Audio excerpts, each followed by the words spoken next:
Bom dia! Estamos de volta com as nossas reflexões matinais à Corsa da Manhã. Estamos terminando hoje, dia 28 de fevereiro, o nosso tema A Vida Cristã Vitoriosa.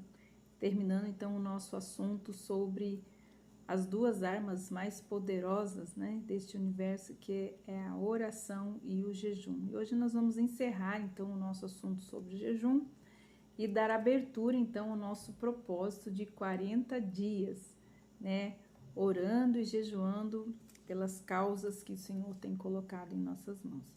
Então, nós estamos falando sobre o jejum bíblico. Nós vimos ontem o propósito do jejum, o seu objetivo.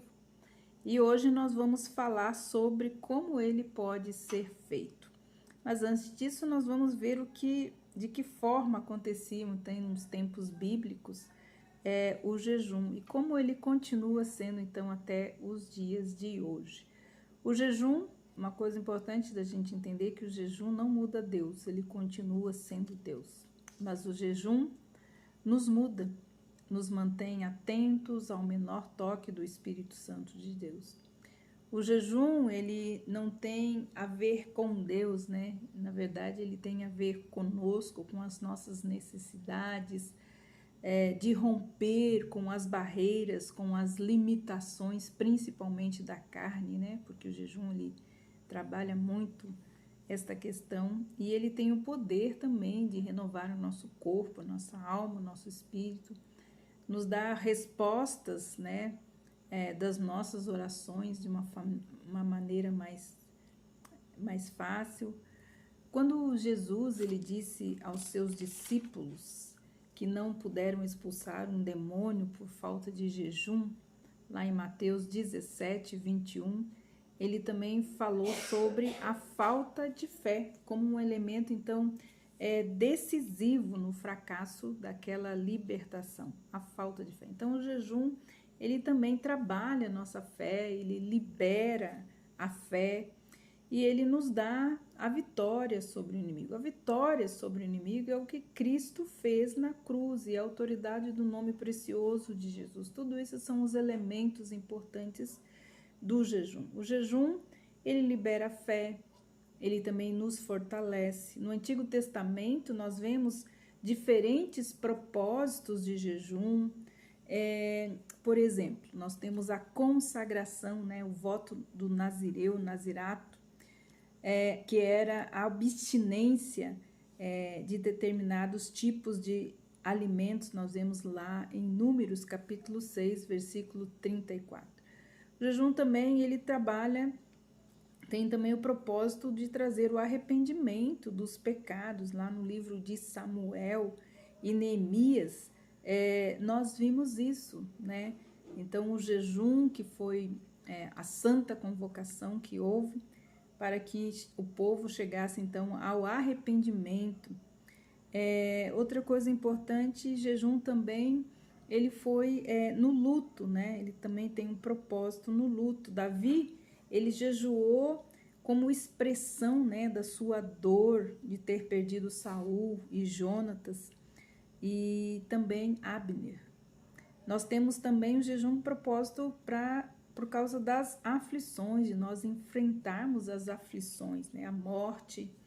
Nós temos várias coisas, os cercos dos inimigos, buscando então a proteção através do jejum. Nós temos Esdras, que jejua, pedindo a Deus também a proteção sobre a viagem que ele iria fazer. Esther, ela jejua, pedindo a proteção para ir ao encontro do rei, daquela autoridade. Ela ia ter um encontro com ele, então ela ora e jejua, pede também que o povo também jejue por esta causa. O jejum também tem propósito nas situações de enfermidade. Nós temos aqui no Salmo 35, 13, algo muito importante. Salmo 35, 13 nos diz assim: da minha parte, entretanto, quando estiveram doentes, usei vestes de lamento, humilhei-me com jejum e derramei sobre o meu próprio peito muitas orações. Então, nós temos aqui também Davi jejuando, né, por causa das enfermidades. Também nós temos a intercessão, né, o propósito, o motivo da intercessão. Daniel, por exemplo, jejuava orando por Jerusalém e pelo seu povo. Então, jejuando, intercedendo, usando o jejum e a intercessão por uma causa. Então, ele orava, jejuava por Jerusalém e por todo o seu povo. Também o propósito do jejum é na preparação para as batalhas espirituais. Jesus, ele declara, né, naquele texto que nós vimos, que determinada casta de demônios só saía com jejum e oração. O jejum e oração também tem o propósito de preparação para o ministério, para comissionar obreiros, para estabelecer autoridades, né, eclesiásticas e muitos outros propósitos. Então, o jejum foi usado na Bíblia. Nós sabemos também que há diferentes tipos de jejum. Então, os mais comuns que nós temos na Bíblia é o jejum parcial, quando a pessoa não tem condições de se abster totalmente de alimentos, ou por causa do trabalho, ou por causa de enfermidade. Exemplo, nós temos, né, Daniel, que em 3 semanas ele então ora e jejua a Deus. Nós temos aqui Daniel, capítulo 10, versículos 2 e 3, que diz assim: Eis que naqueles dias eu, Daniel, estava chorando por 3 semanas inteiras. Não comi nada que me parecesse agradável, nem carne, nem vinho entraram na minha boca, nem me ungi com óleo, até que se cumpriram as 3 semanas completas. Então, aqui nós temos o jejum de Daniel de 3 semanas. Ele teve, então, total. Temos também o jejum de total abstinência, né? De tudo, inclusive de água. Temos poucas menções na Bíblia sobre esse tipo de jejum, que no limite máximo que uma pessoa fica sem tomar água seriam 3 dias. Mas quais seriam então as durações dos jejuns que nós encontramos na Bíblia? Então, nós temos de um dia, né? Que foi o primeiro jejum instituído, que foi do dia da expiação, que nós vimos lá ontem em Levíticos. De 3 dias, que foi o jejum que Esther, então, estabeleceu entre ela e o povo. 7 dias, o jejum por luto, né? Nós vimos Davi e outros também.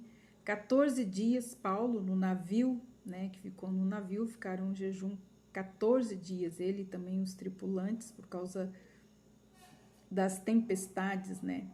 Dia 21 dias, temos o jejum de Daniel, que dura 21 dias, e também 40 dias, que é o jejum do Senhor no deserto.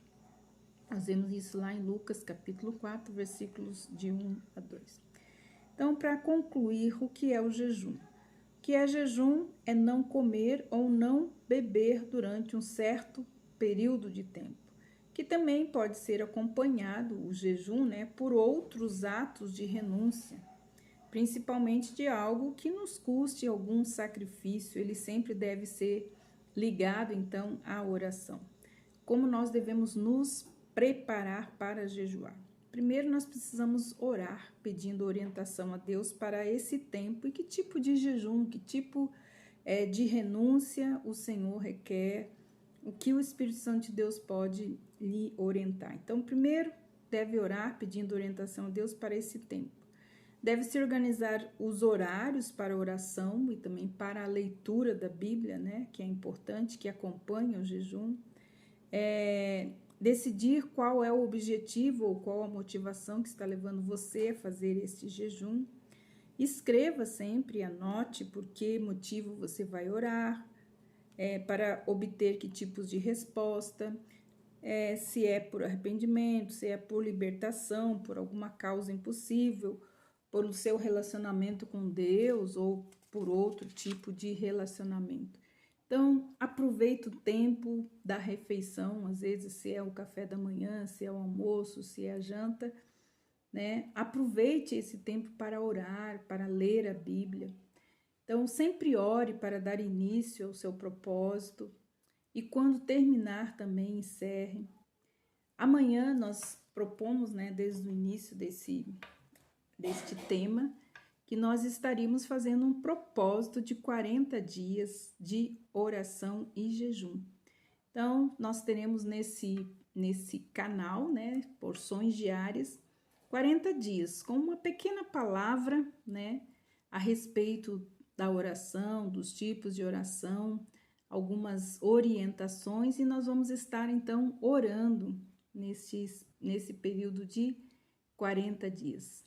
Então, que você possa colocar diante do Senhor, né, se você quer entrar nesse propósito de 40 dias, mesmo que você não faça esse propósito, esteja conosco nesses 40 dias orando. Você pode colocar os seus pedidos, né, no nosso canal, que nós vamos estar orando também. Se você tem alguma necessidade, nós vamos estar orando por vocês também, colocando diante de Deus as vossas necessidades. Então, que você pense a respeito. Você pode tirar, né, uma refeição, se você não tem dificuldades para isso, ou tirar alguma outra coisa, né? Tem pessoas hoje que fazem jejum tirando televisão, tirando café, rede, internet e tantas outras coisas que nos distraem, né? E muitas vezes nos impedem de estar na presença do Senhor. Então, a partir de amanhã nós começamos os nossos 40 dias de propósito. Encontro você lá. Que Deus te abençoe e até amanhã.